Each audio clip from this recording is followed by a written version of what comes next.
Good evening, আশা করি তোমরা সব ভালোই আছো। আমি অনেক ভালো আছি। আজকে বানাবো মাছের ডিমের ঝোল বানাবো। তো ডিমগুলো আমি ভেজে নিচ্ছি। দেখো কত ডিম নিয়ে এসেছে বাজার থেকে।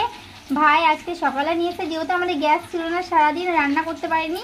আর এখন সন্ধে হয়ে গেছে, সন্ধ্যের টাইমে আমি ডিমগুলো ভেজে নিচ্ছি। এখনও ডিম কিন্তু এখানেও আছে, এই যে ডিম।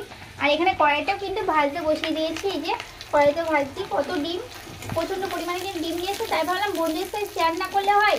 চলো আজকে বানাবো ডিমের ঝোল। দেখে নাও কীভাবে বানাচ্ছি। ডিমগুলো আমি ভালো করে ভেজে নিচ্ছি। আর মা এদিকে আলু কেটে দিচ্ছে, যেহেতু ঝোল করবো ডিমের ঝোল মাছের। তো এখানে মা আলু, আদা আর গোটা জিরে সব কিছু কিন্তু পেস্ট করবো, সব কিছু কেটে দিচ্ছে। মা সব ভাজা হয়ে গেছে। মা এখানে আলু কাটা হয়ে গেছে। তেলের মধ্যে দিয়ে দিচ্ছি শুকনো লঙ্কা, তেজপাতা আর জিরে ফোড়ন দিয়ে দিচ্ছি। ফোড়ন দেওয়া হয়ে গেছে, এবার দিয়ে দিচ্ছি আলু। দেওয়া হয়ে গেছে আলুগুলো, ভালো করে ভেজে নেবো। দেখো কড়াইটা অনেকটা কেটে গেছিলো, কড়াইটা সেই জন্যে পুরো কালো কালো হয়ে গেছে। আর ডিম ভাজলে জানো তো একটু কালো কালো হয়ে যায়। এবার লাল করে ভেজে নেবো আমি আলুটাকে।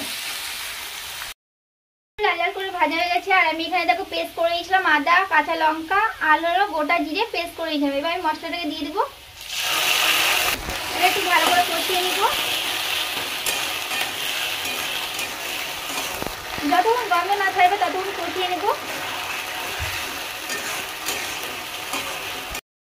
দেখো ভালো করে কষিয়ে নিয়েছি, গন্ধ ছেড়ে দিয়েছে। আর এর মধ্যে দিচ্ছি হলুদ, পরিমাণ মতন হলুদ দিয়ে দিচ্ছি। আর দিয়েছি লবণ, পরিমাণ মতন লবণ দিয়ে দিচ্ছি। এবার ভালো করে নেড়ে দিচ্ছি। দেখো একদম এখানে তেলটা একটু কম হয়ে গেছে, একদম হালকা তেলে রান্না করছি। ভালো করে কষিয়ে নিয়েছি। এবার এর মধ্যে দিয়ে দেবো জল। এবার পরিমাণ মতন জল দিয়ে দিচ্ছি, অ্যাড করে দিচ্ছি। দেখো জল দেওয়া হয়ে গেছে আমার। এবার এটাকে ঢাকা দিয়ে দেবো। আমি ঢাকা দিয়েছি, দেখে নিই। দেখো ঝোল কিন্তু পুরো ফুটে গেছে। এর মধ্যে আমি এবার ডিমগুলো ছেড়ে দেবো। এবার আমি মাছের ডিমগুলোকে দিয়ে দিচ্ছি।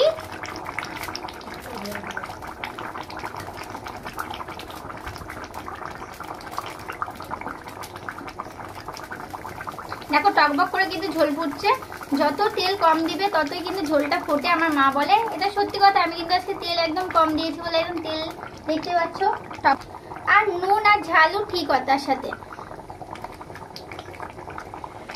তারপর আমি নেড়ে দিচ্ছি। দেখো ডিমগুলো দেওয়া হয়ে গেছে, আমি এবার ভালো করে নেড়ে দিচ্ছি। দেখো ভালো করে নাড়া হয়ে গেছে। আর এখানে দেখো আমি কটা ভাজা ডিম রেখে দিয়েছি, যেহেতু অনেক ডিমই নিয়ে এসেছি বাজার থেকে ভাই। তো আমি এখানে ভাজা ডিমও রেখে দিয়েছি কটা। এবার আমি ডিম দিয়ে একটু ঢেকে দিচ্ছি কিছুক্ষণের জন্য। ডিমগুলোতে ঢাকা দিয়েছি, আমি খুলে দেখে দিচ্ছি। একদম কিন্তু ডিমের ঝোল একদম রেডি হয়ে গেছে, মাছের ডিমের ঝোল। এবার এটাকে নামিয়ে দেবো আমি। একদম কিন্তু সিম্পল ঝোল রান্না হয়ে গেছে আমার। এবার আমি নামিয়ে দেবো। এবার আমি ডিমের ঝোলটাকে ঢেলে দিচ্ছি গামলায়।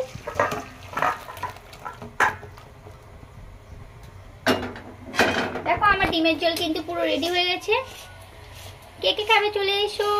আর রেসিপিটা কেমন লাগলো অবশ্যই কমেন্ট করো ফ্রেন্ড। ভিডিওটা আমি এখানে শেষ করছি, পরবর্তী ভিডিও নিয়ে আবার আসবো। Bye bye friend, love you, bye bye, love you.